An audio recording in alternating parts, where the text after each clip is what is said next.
The Duke of Sussex responded, "It leaves me in the position of a father who has two children trying to suffocate them with love. I feel a great responsibility not to pass on any trauma or negative experience that I had as a child or as an adult. There are moments when I find myself when I should smother them with that love, but I might not."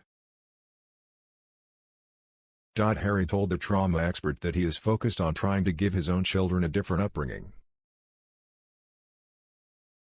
He said, "We only know what we know, and for me and my wife, we do the best we can as parents, learn from our own past and overlay those mistakes, perhaps, and grow to break that cycle." Meanwhile, the Hungarian-Canadian doctor noted that there was also a lot of trauma and suffering in Harry's childhood despite being a scion of one of the richest families in the world, gilded with power and privilege.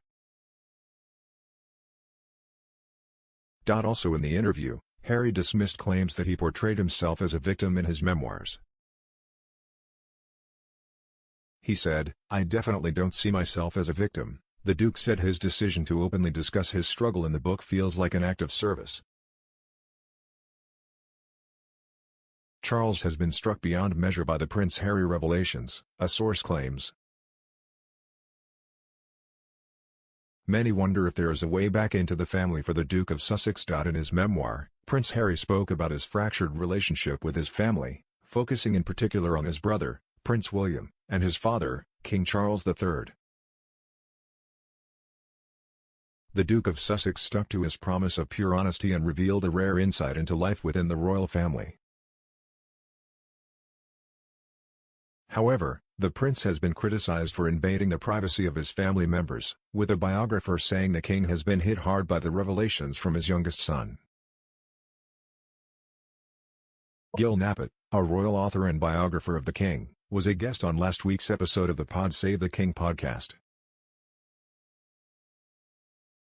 Asked how Charles may have been affected by the words and accusations Harry wrote in his biography, she said, "All I can say is that has been hit hard, more than hard, in fact, as I've been told. Would be any parent. I just think it's a very sad private family matter that has become so public, and am really not sure what it was supposed to accomplish." Harry has previously been questioned about allegations that he has invaded the privacy of the royal family by publishing claims about them through various interviews, as well as his book. Arthur Edwards, the Sun's longtime royal photographer who has captured the king's work from behind the camera for nearly 50 years, was a guest on an episode of Hello! Magazine's A Right Royal podcast last month, arguing that there is still great hope for Harry. He said, "She is his son. At the end of the day, she's his son. I don't think it will completely cut him off, I think he will try to keep some contact with him. Who knows what will happen in California? I don't know what Harry does to himself all day. He was a very busy guy here when he was Prince of the Kingdom, but now I don't know what he does. Feed the chickens all day, walk the dogs, I don't know. I still have great hope for him. I wouldn't rule out Harry. I feel like he's going through a rough patch,